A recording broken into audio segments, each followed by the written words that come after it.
Bonjour à tous, on se retrouve pour un nouvel épisode de Summer Pocket. Cette série a quand même une certaine tendance à faire disparaître les jeunes filles dont Airi se rapproche. Ça m'inquiète un petit peu beaucoup cette histoire.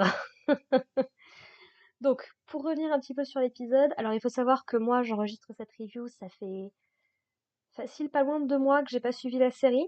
Donc je suis un petit peu perdue au niveau de l'histoire, mais je me souviens du coup qu'on avait changé entre guillemets de timeline d'arc et que du coup Airi s'était rapprochée de Tsumugi, qui est la jeune fille qui vit dans le phare sur l'île, et qui chante une petite chanson et qu'elle essaye de retrouver d'où ça peut bien venir. À la fin de l'épisode dernier, si je ne me trompe pas, Airi avait décidé de consacrer tout le reste de son été à Tsumugi, parce que bah, mine de rien, elle l'a touché quand même avec son histoire. Et du coup, voilà, une bonne partie de l'épisode va être consacrée à voir Tsumugi, Airi et Shizuku s'amuser sur l'île pendant l'été. Alors, on ne sait pas exactement pendant combien de temps, mais voilà, Tsumugi a une idée un petit peu farfelue, c'est-à-dire qu'elle a plein de boîtes de paringles, comme ils disent.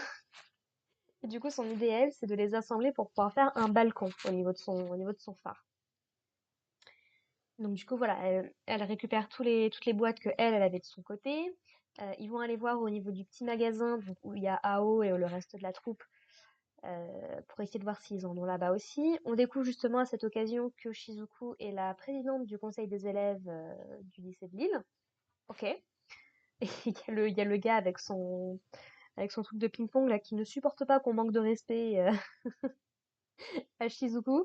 Alors c'est pas clair s'il en pense un petit peu pour elle ou si c'est juste qu'il la respecte énormément.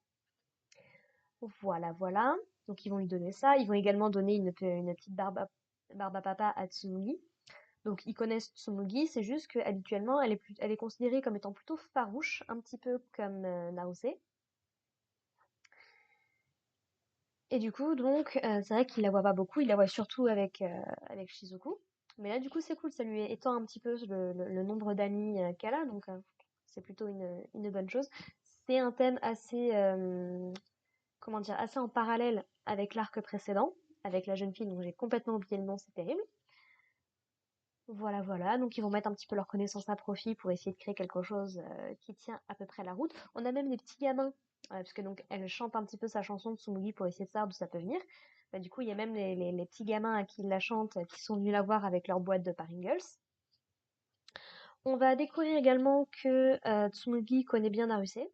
Alors, au niveau de son nom, voilà, encore une fois, les noms vont m'échapper un petit peu. Mais voilà, donc apparemment, elles se sont rencontrées un jour où Naruse, elle était en train de pêcher. Elle lui a demandé si ça mordait, a priori pas des masses. Elles se sont demandé du coup qu'est-ce qu'elles aimaient bien manger. Donc Tsumugi apporte des glaces à la pastèque du coup à Naruse de temps en temps. Et Naruse sait que Tsumugi aime bien la barbe à papa. Donc voilà, donc elle explique qu'elle n'a pas de boîte de Paringles chez elle, mais qu'à l'occasion, si elle y pense, elle lui en apportera. Elle lui en apportera. Voilà, voilà, petit passage. C'est un personnage récurrent, donc je pense qu'elle aura droit à son arc particulier, ou en tout cas que c'est un personnage important de cette série. Bon, peut-être parce qu'elle est dans l'opening aussi, mais voilà, reste à voir comment tout ça va être traité. Et un petit truc qui va être assez mignon, assez choupi, c'est-à-dire du coup que bah, Tsumugi et Airi sont plus ou moins en train de tomber amoureux l'un de l'autre. Alors, ça peut paraître très rapide. Franchement, si pour vous c'est trop rapide, ne vous penchez jamais sur le visual novel de Clannad. Parce que autant dans Clannad, ça ne suit que, entre guillemets, la romance avec Nagisa, mais dans le visual novel, tu peux avoir une romance avec tout le monde, et ça va vraiment jusqu'au bout. Ce qui ressemble beaucoup plus au format, du coup, je l'avais déjà mentionné, mais de Summer Pocket, où c'est vraiment, on suit une histoire après l'autre. Il y a certainement un grand tout qui lie toutes ces histoires, notamment avec la petite gamine aux cheveux roses. Mais voilà, pour l'instant, on suit vraiment chaque histoire séparément. Et du coup, effectivement, notre personnage principal peut très bien tomber amoureux de chacune d'entre elles. Ça pose pas vraiment trop de problèmes, quoi. Et du coup, bah, au début, Tsumugi, elle ose pas l'affronter alors qu'il lui a dit ça. Et petit à petit, bon bah plus ça va, plus ils vont passer du temps ensemble, plus ils vont se sentir un petit peu à l'aise. Les deux filles vont même venir faire un petit passage, donc là où il habite temporairement, chez sa tante. et elles vont fouiller un petit peu sa chambre, bien évidemment. Elles vont foutre la trouille d'ailleurs à, à la tante de Harry et à la petite, mais de façon comique, quoi, de par les réactions qu'ils ont tous les trois. Shizuku va même s'amuser à rembourrer le soutien-gorge de Tsumugi avec l'oreiller de Harry. Voilà, encore une fois, on est avec Duki, avec ses bons et ses mauvais côtés, hein. Personnellement, c'est pas ce qui m'attire là-dedans. Donc voilà, il y a tout un jeu par rapport à tout ça. Jusqu'au jour où Tsumugi et Airi vont se retrouver. Ah oui, j'y pense. En passant justement là-bas, la tante de Airi va trouver une espèce de vieux bouquin avec des chansons plutôt en allemand apparemment.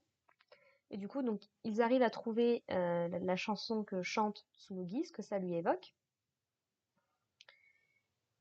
Et du coup, bah, comme ils connaissent pas les paroles puisque c'est en allemand, Shizuku lui propose, bah écoute, pense à ce que tu aimes et crée-toi tes propres paroles, ça vaudra très bien le coup. Voilà, voilà. Et donc après coup, Tsumugi et Airi vont se retrouver tout seuls, tous les deux au phare. Et du coup, bah, Tsumugi va dire, bah écoute, je suis prête à accepter tes sentiments pour ce qu'ils sont, donc tu peux me les redire et tout, il n'y a pas de problème. Donc ils se déclarent tous les deux leur flamme, ils sont tous les deux très très contents. Et puis Tsumugi disparaît. Donc on savait, elle nous avait dit qu'elle pourrait pas rester éternellement ici, mais là littéralement elle disparaît. Et ça a pas l'air d'être très très normal. D'autant plus que Airi va trouver une photo du coup dans la réserve de sa grand-mère qui est un petit peu flippante puisque donc on a une jeune fille qui est le portrait craché de Tsumugi mais qui est habillée dans des vêtements qui font beaucoup plus anciens. Donc du coup voilà, est-ce que Tsumugi serait un fantôme elle aussi? Est-ce que tous les personnages de cette île sont des fantômes? Je commence à poser la question, hein, très honnêtement. Est-ce que Airi, en fait, est tombée dans un espèce de rêve un petit peu à la Link's Awakening? Je ne sais pas, mais ça pose quand même pas mal de questions. Et bien évidemment que l'épisode se termine là-dessus, sinon ce serait pas drôle. Voilà, voilà, j'ai pas grand-chose de plus à dire sur cet épisode parce que je l'avais déjà vu, j'ai un petit peu refait l'épisode assez rapidement pour me remettre dedans avant d'enregistrer ma review. Mais du coup, voilà, très très hâte de voir du coup ce que nous réserve la suite de la série. Je vais avoir des réponses. Donc, ce que je vous propose, bah, c'est qu'on se retrouve la semaine prochaine pour l'épisode 9. Euh, je sais plus combien durent à peu près les arcs, mais je pense qu'on doit être au moins à la moitié, si c'est pas sur la fin de celui-ci. Donc, voilà. De toute façon, c'est un animé qui s'étend sur la saison printanière et estivale, donc on en aura jusqu'à Perpète. Voilà. Sur ce, bah, écoutez, merci d'avoir écouté. N'hésitez pas à me dire ce que vous en pensez en commentaire. Et puis, bah, en attendant, portez-vous bien. Allez, bye les gens.